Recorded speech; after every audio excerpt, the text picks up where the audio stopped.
Diba? Bakit? Sabi ko sa inyo, inamin dati ni dating Pangulong Duterte na siya'y corrupt. Diba? Inamin niya na nagnakaw siya. Diba? Inamin niya na ang daming ghost projects sa panahon niya. Diba? Ghost projects sa panahon ni dating Pangulong Duterte. Pero meron bang investigasyong malawak ang ginagawa katulad ngayon na hindi pa nagsasalita? Imagine niyo ha, ito binanggit ko kanina to eh. Doon sa One Press, sa press rumors, sa mga press rumors ni Sir Romel at saka ni Sec Ronald Llamas. Hindi pa nagsasalita, ito ha, hindi pa nagsasalita si Pangulong Marcos Jr. ng mga pangalan. Okay? Dati, di ba? Merong mga matrix. Yung nakaraang administrasyon. Ito si ganyan. Bakit buhay pa yan? Nasaan na yan? Pahanap yan. Buhay pa yan ganyan. Ikaw, PI ka. Ha? Di ka nagbabayad ng tax. Ikaw. Diba? Parang sinumpa yung termino ni Duterte, talamak na patayan, nagka-COVID pa. Yeah.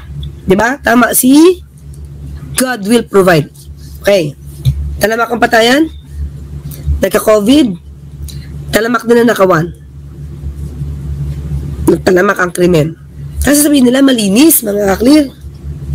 Unang-una, doon nga nagkakaroon ng maraming krimen sa loob ng Pogo Hubs. At sino at paano dumami ng parang kabote ang Pogo Hubs? Saan panahon? Panahon ni dating Pangulong Duterte. Diba? Pero sino luminis? Si Pangulong Marcos Jr. Diba? Kita nyo naman kung paano ba na-discover yung loob ng Pogo Hubs. May tanikala, merong may nang torture. Hindi ba? Tapos gumagamit pa ng marijuana. Habang presidente siya, si Pangulong Duterte. Dating Pangulong Duterte. Paggamit ng marijuana. Tama ba yun? So ngayon, pinapalabas nito ni Harry Roque o ni Harry Roque. Para ba na ang linis naman nung panahon na yun? Hindi nga nilinis eh. Ang naglilinis na ng kalat ngayon ay ang Pangulong Marcos Jr. Pati nga to, di ba? Kumbaga yung mga tao na namayagpag nung panahon ni dating Pangulong Duterte, nandun pa nandito pa sa panahon ni Pangulong Marcos Jr. eh.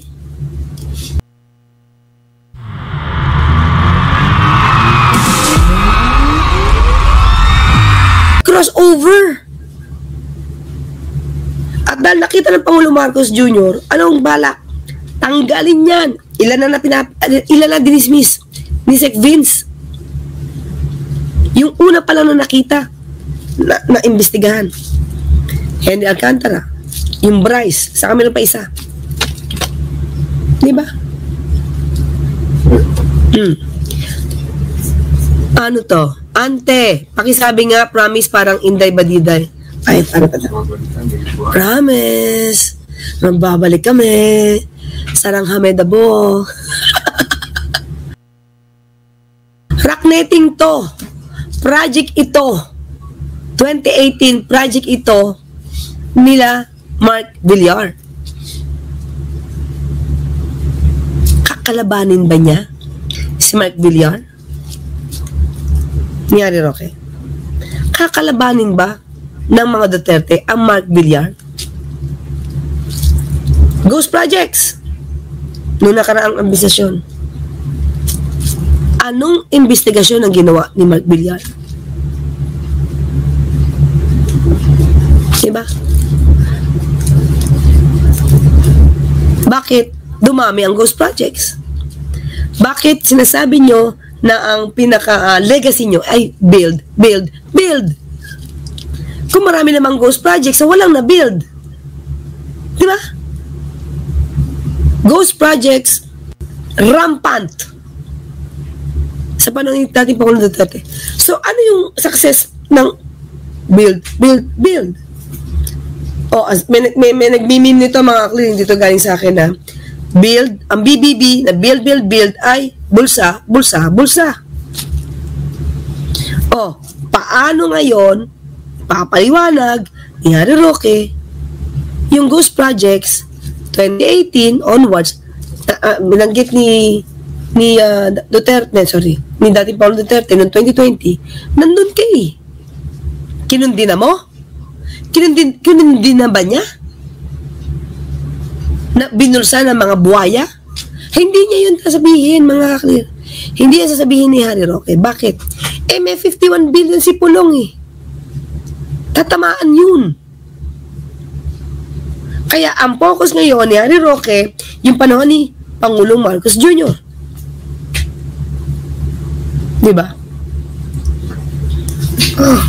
Sige. Tama, 70% ay kinupit. No? Hindi na kupit ang tawag doon dahil karamihan ng pondo winildasan nila, ninakaw na nila sa talagang pandarambong po ang tawag doon. Hindi. Kaya nga, anong masasabi mo sa pandarambong nung panahon ni dating Pangulong Duterte? Baka nagkakalimutan tayo. Harry Roque. Baka nagkakalimutan tayo dito.